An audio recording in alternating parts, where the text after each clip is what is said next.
What if Cristiano Ronaldo never left Manchester United in 2009? Maybe Real Madrid never become the European dynasty we remember. Maybe Ronaldo wins fewer Ballon d'Ors. And maybe the greatest rivalry in football history never reaches the level we know today. All because of one decision, one signature, and one transfer that never happened. In reality, the summer of 2009 changed football forever. Cristiano Ronaldo left Manchester United for Real Madrid in a world record deal worth £80 million. At the time, he was already the best player in the world. He had won the Ballon d'Or, the Champions League, 3 Premier League titles. But what if Sir Alex Ferguson convinced him to stay? Just one more contract, just a few more years. Could that single decision have changed the course of European football? Let's find out. The first major change might have happened immediately, the 2009 Premier League season. In reality, Manchester United finished second, just 1 point beyond Chelsea. 1 point. Now imagine adding Cristiano Ronaldo back into that team, alongside Wayne Rooney, alongside Ryan Giggs. Nothing would be guaranteed.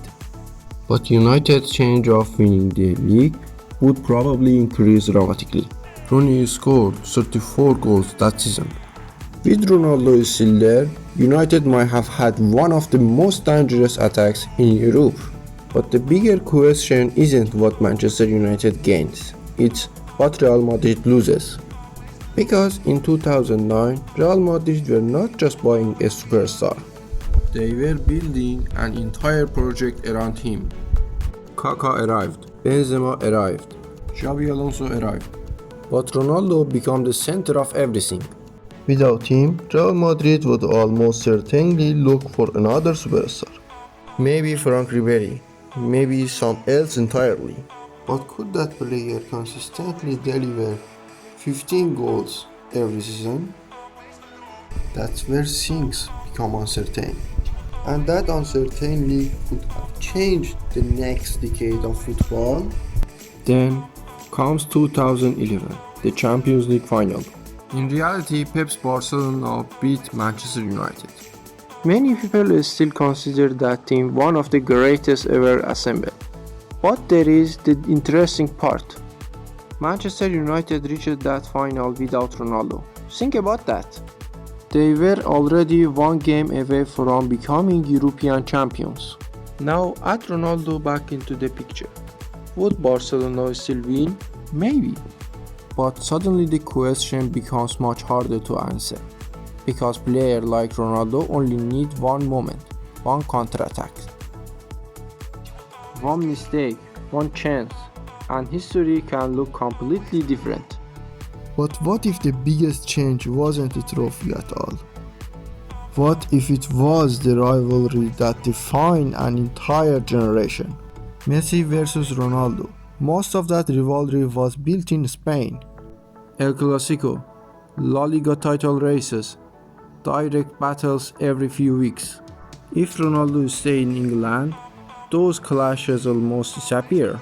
The Ballon d'Or race would still exist, but would the rivalry become as iconic? Would football fans talk about it the same way today? Then comes 2013, the year Sir Alex Ferguson retired, and arguably the most important turning point in this entire scenario. In reality, David Moyes took over. United declined, and the club spent years trying to recover. But this time Ronaldo is still there. Maybe he helps establish the team. Maybe United remain Champions League regulars. Maybe the collapse isn't as dramatic. But there is another possibility. Maybe Ronaldo spends the peak years of his career trying to carry a club going through a transition. And that is where the scenario becomes uncomfortable. Because staying loyal doesn't always lead to greater success. Then we reach one of the biggest domino effects, Gareth Bale. In 2013, Bale joined Real Madrid and became part of an era that dominated Europe. But without Ronaldo as the centerpiece of the project, Does Real Madrid follow the same path? Do the same players arrive? Do they build the same team? Do they attract talent in exactly the same way? It's impossible to know. But one transfer often changes many others. Then comes the biggest question of all, the Champions League.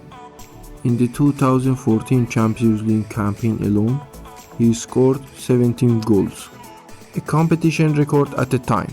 But without Ronaldo, would Real Madrid still win some of those titles? Possibly. The squad was full of world-class players. Sergio Ramos, Luka Modric, Marcelo, Toni Kroos. But would they win all four? That's much harder to believe. And if even one of those trophies disappears, football history starts to shift. But here's the twist. The biggest loser in this scenario might actually be Cristiano Ronaldo himself. At Real Madrid he scored more than 415 goals, won multiple Ballon d'Or awards, and cemented his place among football's immortals. At post-Ferguson Manchester United, things might have looked very different. Maybe he becomes the club's greatest ever icon. Maybe he spends over a decade at Old Trafford. Maybe fans view him as the ultimate symbol of loyalty. But would he collect the same number of trophies? The same individual awards? The same legendary moments? Maybe not. And if he doesn't, does the GOAT debate look different today? That's the question nobody can answer. And there is one final domino effect. Cristiano Ronaldo returns to Manchester United, one of the most emotional transfers in modern football. But in this timeline, that return never happened, because he never left. No dramatic comeback, no homecoming story, no second debut at Old Trafford, just one continuous journey. A completely different legacy, built on a completely different path. So what really happened if Ronaldo never leaves Manchester United? Maybe some Ballon d'Or winners change. Maybe some Champions League trophies disappear. Maybe United becomes stronger. Maybe Real Madrid becomes weaker. Or maybe football finds another way to create the same story. Sometimes an entire era can depend on a single decision. And maybe the real question isn't what Manchester United would have gained,